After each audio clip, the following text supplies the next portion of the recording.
Biasanya pula salah satu adat tradisi para dai di tempat kita itu kalau bulan Syawal yang dibahas adalah surat Al-Imran 133 sampai 136.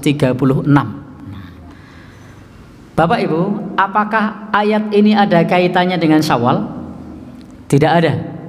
Tetapi sudah masyhur di mana-mana kalau bulan Syawal yang dikutip adalah ayat ini. Pak Rohman sampai hafal ayatnya. Itu sudah masyhur. Pak Agus sudah hafal. Semua hafal ayat ini karena bulan Syawal sering dikutip. Kenapa ayat ini sering dikutip? Karena kerangka berpikirnya adalah Ramadan itu membimbing kita untuk menjadi pribadi yang bertakwa. Nah, ayat ini menjelaskan ciri-ciri orang yang bertakwa. Coba kita lihat ayat di surat Al-Baqarah 188 berapa? Ayat puasa? Ya, 183. Di situ disebutkan la'allakum tattaqun, agar menjadi pribadi yang bertakwa. Maka cocokologinya adalah ayat ini membahas ciri orang yang bertakwa. Boleh tidak bahas ini? Ya boleh. Yang tidak boleh kalau membatasi ayat ini untuk Syawalan. Jadi kenapa? Karena juga perlu bagi kita untuk menjelaskan seperti apa ciri orang yang bertakwa, sehingga kita betul-betul tujuan berpuasa menjadi pribadi yang bertakwa itu kita bisa berusaha untuk menggapai ciri-cirinya itu. Baik, di kesempatan ini meskipun kita ini bukan Syawalan dan saya tidak mengaitkan ayat ini dengan Syawalan, ini sekedar review saja. Ini pertemuan pertama ya, kita belum tafsir, ini masih review, masih pemanasan ini. Wasari'u ila magfiratim mir rabbikum, dan bersegeralah menuju ampunan Allah. Ini perintah untuk bertaubat. Jadi perintah untuk bertaubat. Wa jannatin arduhas samawati wal ard, dan surga yang luasnya seluas langit dan bumi. U'iddat lil muttaqin, disediakan untuk orang yang bertakwa. Maka ayat ini menjelaskan bersegeralah menuju ampunan dari Allah dan surga yang luasnya seluas langit dan bumi disediakan untuk orang yang bertakwa. Ayat ini mendorong kita untuk bertobat kepada Allah dan beramal soleh, karena memang ayat ini menjelaskan kepada kita ciri orang yang bertakwa. Apa cirinya? Yang pertama ini sudah menjelaskan kepada kita, alladzina yunfiquna fis sarra'i wad dharra, orang yang mau membelanjakan hartanya, berinfak dalam keadaan suka maupun duka. Ini ciri orang yang bertakwa. Maka sudahkah kita menjadi pribadi yang bertakwa? Salah satu tandanya adalah mau berinfak. Maka ciri orang yang bertakwa itu infak. Tentu yang mampu berinfak dalam keadaan suka maupun duka. Kalau infak dalam keadaan suka barangkali mudah, bar nompo THR, nompo gaji 13, wah itu ending. Tapi kalau pas lagi butuh oke, gue daftar sekolah, sumbangan oke. Baik, apakah kita masih berinfak? Jadi ini adalah ayat yang menjelaskan kepada kita indikator orang yang mau berbagi harta dalam keadaan susah maupun bungah. dalam keadaan sulit maupun mudah. Ini tidak untuk membaca orang lain, tapi untuk menelaah diri kita. Kita sudah menjadi pribadi yang bertakwa atau belum bertakwa atau masih setengah takwa. Ya, karena kita sedekahnya, sudahkah kita senantiasa terus menerus, suka maupun duka, atau sebatas suka saja, atau bahkan suka pun enggak. Bagian yang kedua, cirinya adalah apa? Allah berfirman di situ. Ini hanya review ya, semua sudah hafal di sini. Kita review untuk apa? Menelaah diri kita masing-masing. Wal kadhiminal ghaid, menahan amarah. Jadi ciri orang yang bertakwa itu adalah orang yang menahan amarah. Ora gampang nesu, tidak mudah marah. Coba kita ingat-ingat. Setelah Ramadan, kita masuk bulan Syawal dan kita sudah di pertengahan.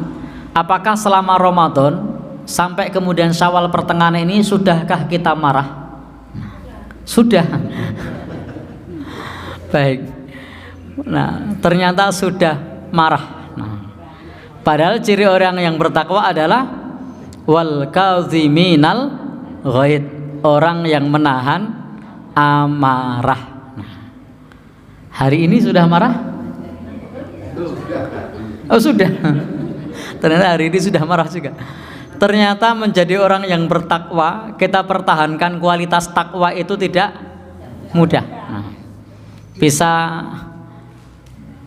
Bapak Ibu, predikat takwa itu bisa ternoda kapan saja karena kita marah.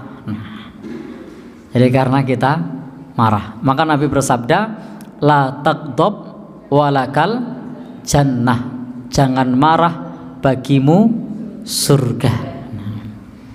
Sudah bertengkar bulan Syawal ini? Sudah? Baik. Kok kabeh wis piye? Ya. Jadi oh gitu. Padahal di kesempatan yang lalu saya sampaikan, Nabi bersabda, ana zaimun bi baitin fi rabdil jannah, aku jamin kalian dengan istana di pelataran surga. Liman tarakal mira, siapa saja yang bisa meninggalkan perdebatan, meninggalkan pertengkaran, maka akan mendapat istana di pelataran surga. Jadi memang gimana caranya kita tidak mudah marah, legowo, tidak gampang meluapkan amarah. Ada kalanya satu masalah itu akan mudah diselesaikan dengan kepala dingin dibandingkan dengan marah-marah. Karena orang kalau marah-marah itu tidak berpikir panjang dan akan menyesal kemudian. Jadi lagi ke susu begitu kan, sepeda motornya itu ada dua, yang satunya menghalangi gitu kan, yang satu diapain? Ya, tendiang. Nah ibu, bukan saya yang bilang, ibunya, motornya tendiang, grup ya. Nah ternyata kakinya sakit, motornya rusak. Nah, pas itu yo marem langsung mangkat tinggal kerja nyambut gawe. Pas mulih, waduh, kok ndandak ke kerja sedina we urung cukup. Nah maka hindari marah. Wal afina anin nas. Nah kemudian ciri yang berikutnya orang yang bertakwa itu adalah orang yang memaafkan orang lain. Jadi dalam agama kita itu anjurannya adalah dalam Al-Quran itu memaafkan. Kita sulit menemukan dalam Quran ayat perintah minta maaf, tapi yang ada adalah memaafkan. Jadi dalam Quran itu perintahnya adalah memaafkan.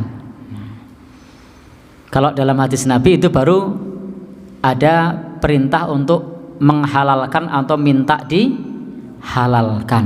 Jadi perintah minta maaf. Tapi dalam Quran ini, dalam ayat ini adalah memaafkan orang lain. Dan Nabi kita itu sangat pemaaf.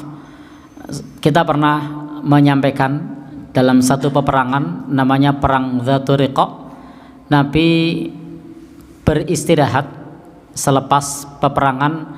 Nabi terpisah dari rombongan, lalu kemudian beliau beristirahat, tidur di bawah pohon, lalu pedangnya digantungkan di ranting pohon. Ternyata ada musuh yang tercecer yang menjumpai Nabi, lalu pedang Nabi diambil, ditodongkan kepada Nabi. Wahai Muhammad, siapa yang akan membelamu? Apa kata Nabi? Allah. Pedangnya terjatuh.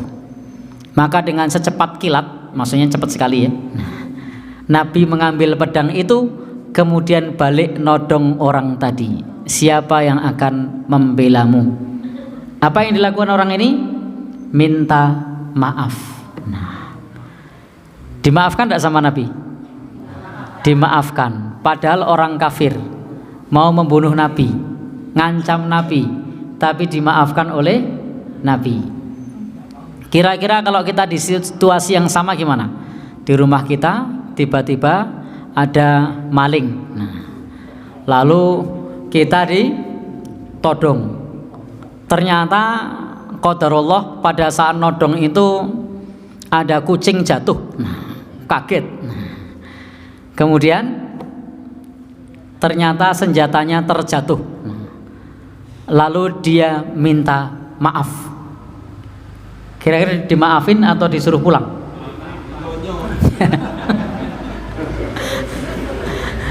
Padahal itu muslim loh Pak. Ya. Dia bilang minta maaf, nah, saya doakan panjang umur gitu. Iya. Baik. Pencurinya misalnya muslim, saya doakan panjang umur, saya minta maaf, kulo khilaf. Nah, kira-kira dimaafkan, dilepas, atau diapakan? Ya, teriak maling. Ternyata teriak maling. Nah, remuk nanti itu. Baik. Jadi memang Nabi ini betul-betul uswah hasanah, teladan yang baik. Saya sekalipun di posisi seperti itu sulit untuk memaafkan. Jadi begitu ada maling begitu kan nodong, kok ternyata setelah itu pisaunya jatuh, kita balik nodong, dia minta maaf yo. Nah, naluri kita sebagai orang yang terancam kemudian bisa menguasai diri itu sulit untuk kemudian melepaskan. Paling tidak teriak maling gitu. Baik. Golek konco. Nah, wallahu yuhibbul muhsinin, dan Allah mencintai orang-orang yang berbuat baik. Nah, kemudian ciri orang yang bertakwa berikutnya. Ini yang kadang kita sulit. Walladzina idza fa'alu fahishatan aw dzalamu anfusahum. Orang-orang yang apabila dia melakukan perbuatan keji atau mereka mendolimi diri mereka sendiri, dzakarullah, ingat kepada Allah. Nah, di sini disebutkan orang-orang yang berbuat keji atau mendolimi dirinya sendiri, ingat kepada Allah. Maka ciri orang yang bertakwa itu kalau mau bermaksiat maka ada rem dalam dirinya. Apa remnya? Ingat sama Allah. Tidak cukup ingat saja, karena banyak pelaku kejahatan itu mengaku ingat kepada Allah tapi malah doa, ya Allah mudah-mudahan saya nyurinya tidak ketahuan. Nah, mereka ingat sama Allah tapi malah doa. Dan ternyata Bapak Ibu, saya beberapa kali bertanya kepada mantan nabi dan juga nabi, itu ternyata mereka dalam menjalankan aksi kejahatan itu mereka berdoa, ya Allah mudah-mudahan tidak ketahuan. Nah, jadi mereka ingat Allah juga ternyata. Ya, ya. Maka ingat Allah saja tidak cukup. Nah, Tetapi harus fastaghfaru lidzunubihim, istighfar. Jadi kalau mau bermaksiat ingat Allah, maka segera istighfar. Itu ciri orang yang bertakwa. Kalau hanya ingat kepada Allah lalu tidak istighfar, itu banyak. Tapi orang yang bertakwa ingat kepada Allah kemudian mohon ampun sama Allah. Astagfirullah, ya Allah saya mohon ampun. Baik Bapak Ibu, ini penjelasan Allah Subhanahu wa taala mengenai ciri orang yang bertakwa, ingat Allah kemudian istighfar. Dan ternyata kalau hanya sekedar menyebut nama Allah, saya beberapa kali menyaksikan dengan mata kepala saya sendiri pencuri yang tertangkap massa. Itu ternyata antara yang penjahat sama yang menangkap itu lisannya soleh penjahatnya. Ya, yang ditangkap tadi bilangnya, malingnya loh ini bilang Allahu Akbar, ya Allah ya Rabbi, astagfirullah. Malingnya bilang gitu. Tapi yang mukul itu ngomongnya macam-macam. Nah, misuh-misuh. Ya, kaki 4 keluar. Nama sayuran asem-asem. Nama hewan najis itu keluar. Kadang saya berpikir, ini saja nih orang yang soleh yang mana, penjahatnya yang mana? Ternyata penjahatnya malah mengucap astagfirullah, Allahu Akbar, ya Allah ya Rabbi, ampunilah aku. Masya Allah kata-katanya. Begitu ya. Sementara yang nangkap tadi kok malah kata-katanya ya kasar. Baik. Maka wa may yaghfirud dzunuba illallah. Siapakah yang mengampuni dosa? Allah Subhanahu wa taala. Ciri berikutnya walam yusirru ala ma fa'alu. Tidak meneruskan berbuat maksiat, tidak meneruskan berbuat jahat. Jadi kalau mau berbuat maksiat, ingat Allah, istighfar, berhenti. Itu ciri orang yang bertakwa. Ulaika jazaohum magfiratum mir rabbihim. Maka mereka dapat ampunan dari Allah, wa jannatun tajri min tahtihal anhar, dan mendapat surga yang mengalir di bawahnya sungai-sungai, khalidina fiha, mereka kekal di dalamnya, wa ni'ma ajrul amilin, dan ini adalah sebaik-baik pahala. Billahi taufik wal hidayah. Wassalamualaikum warahmatullahi wabarakatuh.